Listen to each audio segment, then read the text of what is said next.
Hello friends, તમારું સ્વાગત કરું છું.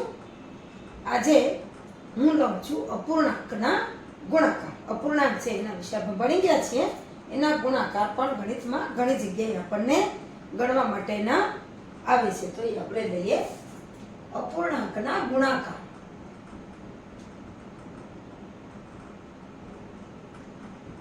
અપૂર્ણાંક છે એ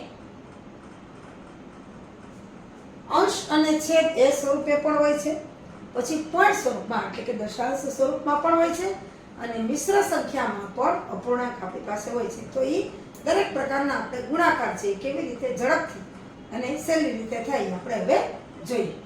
તો પહેલા આપણે લઈએ 11/4 ગુણ્યા 5/3. આ જે અપૂર્ણાંક છે 11/4 5/3. તો સૌથી પહેલા અંશનો બેયના અંશનો ગુણાકાર અંશમાં અને છેદનો ગુણાકાર છેદ. એટલે 11/5 એના છેદમાં 4/3 એટલે કે 11×5 = 55 અને 4×3 = 12. સાવ સાદો ગુણાકાર છે. ત્યાર પછી બીજો આપણે લઈએ 7/9 લઈએ અને 3/2 7/9.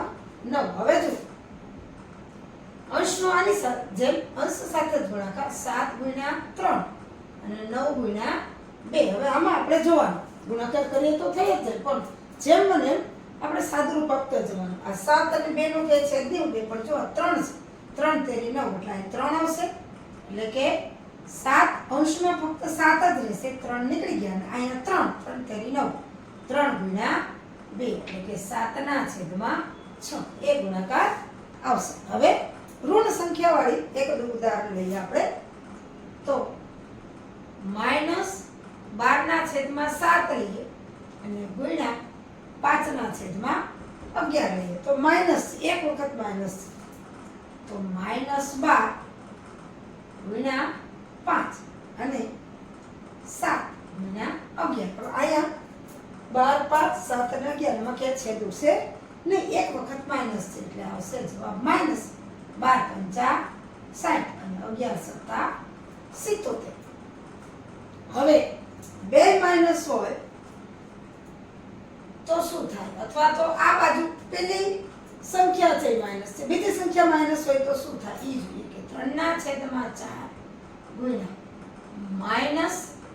-2/3. અહીંયા માઇનસ છે એને બદલે હવે આપણે આ બાજુ લીધું છે. તો આની જેમ જ કે 3 ગુણ્યા -2 છેદમાં 4/3. હવે અહીં જુઓ કે આ 3 નીકળી જશે. હવે આ 2 છે ને અહીં 4 છે એટલે 2 × 2 અને 2 × 4, પણ અહીં માઇનસ છે એટલે -1/2 એવો જવાબ અહીંયા આવશે. હવે ધારો કે પાંચમો આપણે લઈએ કે બે માઇનસ લઈએ. -7/9 ગુણ્યા -5/8 લઈએ. બે બાજુ માઇનસ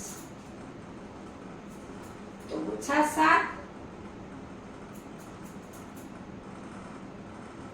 ગુણ્યા -5/9 ગુણ્યા 8. હવે આ જો 7 છે 9 છે 5 છે ને 8 છે, એમાં ક્યાંય છેદ ઉડવાનો નથી, પણ બે વખત ઓછા છે એટલે ઓછા ઓછા વધતા હતા. એટલે 7×5 = 35 ને અહીંયા આવશે 9×8 = 8 × 9 = 72. આમાં ક્યાંય છેદ નહીં ઉડે, પણ બે વખત માઇનસ છે એટલે ગુણાકારમાં પ્લસ થઈ જશે. બેકી વખત એટલે 2 વખત 4 વખત 6 વખત એવી રીતે માઇનસ હોય તો ગુણાકારમાં એ પ્લસ થાય. પણ એકી સંખ્યામાં હોય એટલે કે એક વખત માઇનસ હોય, એક વખત હોય, 3 વખત હોય, 5 વખત હોય તો એનો જવાબ છેલ્લે છે એ માઇનસમાં આવે. હવે આપણે દશાંશ અપૂર્ણાંકનું જોઈએ. છઠ્ઠો દાખલો પોઈન્ટ, જેને આપણે દશાંશ અપૂર્ણાંક કહીએ છીએ.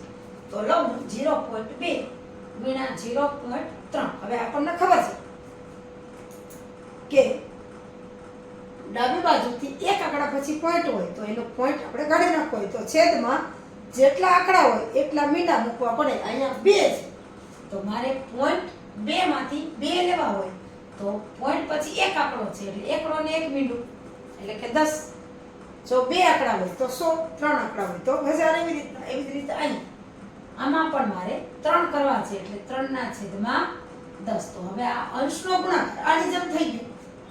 આને સ્વરૂપને આ રીતના બનાવી દીધું એટલે કે 2 × 3 છેદમાં 10 × 10 એટલે 100. તો 6/100 એટલે કે 6/, જ્યારે 100 આવે ત્યારે જેમાં આમાંથી દશાંશ કાઢી નાખ્યું એટલે 2/10 પોઈન્ટ પછી એક આંકડો છે. આમાં આપણે દશાંશ ચિહ્ન મૂકવું હોય તો એકડો ને 2 મીંડા છે એટલે 0 પોઈન્ટ પછી 2 આંકડા. તો આપણી પાસે એક જ આંકડો છે એટલે 0 મૂકી દેવાનું 0.06. આ રીતે આ જવાબ આવે. જવાબ આપણે અંડરલાઈન કરીએ આવી રીતના.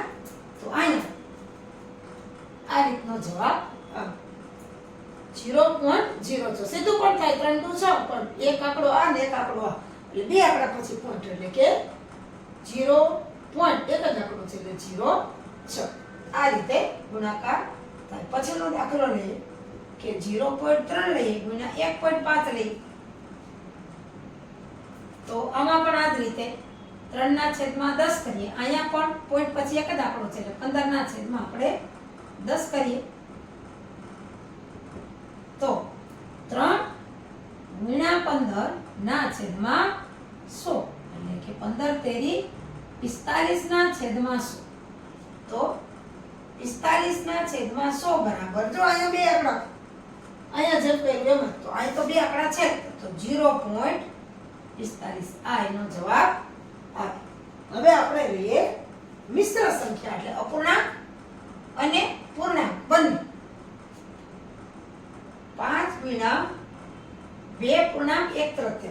જો આ પૂર્ણાંક સંખ્યા છે આ અપૂર્ણાંક અને મિશ્ર સંખ્યા છે તો આપણને ખબર છે કે 5 ગુણ્યા આનું શું થશે તો કે 2 × 3 + 1 અને અહીં આવશે 2 × 3 + 1 ના છેદમાં પાછા 3. તો આનું થશે 5 ગુણ્યા 3 × 6 6 ને 1 7/3 એટલે કે 5 × 7 આના છેદમાં કાંઈ નથી એટલે 1 કાંઈ નથી એટલે 1 જ હોય છેદમાં 3 એટલે આનો જવાબ આવશે 7 × 5 = 35.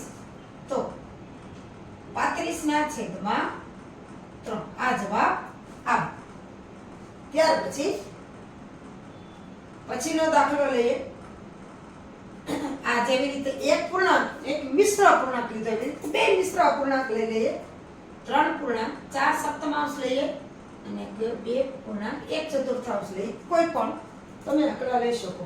તો આનું પણ આમ જ 3 × 7 + 1 ના છેદમાં અથવા તો આ રીતે કરું +1/7. જો 3 × 7 + 1 ની 4 આવશે.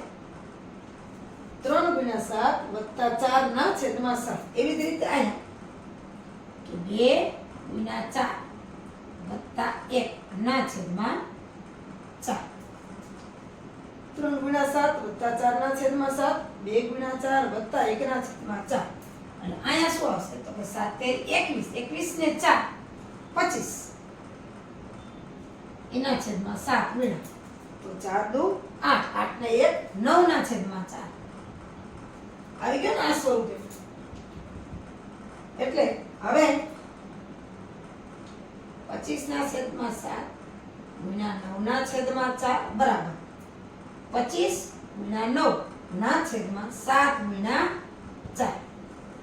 ક્યાંય આમાં છેદું ડેમ નથી નહીતર તો ઉડાડી દે. 25 ગુણ્યા 9 25 10 250 થાય. એમાંથી એક વખત 25 બાદ એટલે 225/728. આ છે આનો જવાબ આવે છે. હવે 10મો દાખલો લઈ લઈએ. તો આપણે 3 લઈ લઈએ. જેવી રીતે 2 ગુણાકાર થાય છે એવી રીતે 3 સંખ્યાનો પણ આપણે ગુણાકાર કરી શકીએ. તો પૂર્ણાંક કરીએ 2 પૂર્ણાંક 1/2 ગુણ્યા 3 પૂર્ણાંક 1/4 ગુણ્યા હજી ત્રીજી રકમ લઈ લઈએ કે 1 પૂર્ણાંક 2/5 કોઈ પણ રકમ લઈ લઈએ. 2 પૂર્ણાંક 1/2 હજી ચોથી 4 5 ગમે એટલા ગુણાકાર હોય તો આપણે કરી શકીએ. 2 પૂર્ણાંક 1/2 ગુણ્યા 3 પૂર્ણાંક 1/4 ગુણ્યા 1 પૂર્ણાંક 2/5 ત્રણે 3 મિશ્ર સંખ્યા છે. હવે આનું આ જ રીતે કરીએ 2 ગુણ્યા 2 2 ગુણ્યા 2 વત્તા 1 ના છેદમાં 2 2 ગુણ્યા 2 વત્તા 1 ના છેદમાં 2 ગુણ્યા 3 ગુણ્યા 4 વત્તા 1 ના છેદમાં 4 3 ગુણ્યા 4 વત્તા 1 ના છેદમાં 4 ગુણ્યા 3 ગુણ્યા 4 વત્તા 1 ના છેદમાં 4 1 ગુણ્યા 5 વત્તા 2 ના છેદમાં 5 1 ગુણ્યા 5 વત્તા 2 ના છેદમાં 5 જો 2 દુ 4 ને 1 વત્તા 1 ના છેદમાં 2 3 ગુણ્યા 4 વત્તા 1 ના છેદમાં 4 અને 1 ગુણ્યા 5 વત્તા 2 ના છેદમાં 5 અને સાદુરૂપ આપીએ આપણે 2 દુ 4 4 વત્તા 1 એટલે કે 5 ના છેદમાં 2 ગુણ્યા 3 4 12 ને 1 13 ના છેદમાં 4 ગુણ્યા 5 1 5 5 ને 2 7 ના છેદમાં 5 બરાબર હવે જુઓ અહીંયા તો કે 5 ગુણ્યા 13 ગુણ્યા 7 એના છેદમાં 2 ગુણ્યા 4 ગુણ્યા 5 5 ગુણ્યા 13 ગુણ્યા 7 છેદમાં 2 ગુણ્યા 4 ગુણ્યા 5 હવે જેટલા આમાં છેદ ઉડતા હોય કાઢી નાખીએ આ 5 પાર્ટ નીકળી જશે પછી આ તો 2 ને 4 છેદમાં છે 13 ગુણ્યા 7 આપણને ખબર છે 13 7 51 અને છેદમાં 4 દુ 8 એટલે કે આ બધાનો જવાબ આવશે 91 ના છેદમાં 8 આ જવાબ આવે આ રીતે અપૂર્ણાંકના ગુણાકાર થાય છે અપૂર્ણાંક પછી એ અંશ અને છેદ સ્વરૂપમાં હોય કે પછી દશાંશ અપૂર્ણાંક એટલે કે પોઈન્ટના સ્વરૂપમાં હોય કે પછી મિશ્ર અપૂર્ણાંક એટલે કે એક પૂર્ણાંક હોય ને પછી અપૂર્ણાંક હોય મિશ્ર અપૂર્ણાંક સ્વરૂપે હોય કોઈ પણ રીતે હોય તો આપણે અપૂર્ણાંકના ગુણાકાર છે એ ઝડપથી કરી શકીએ છીએ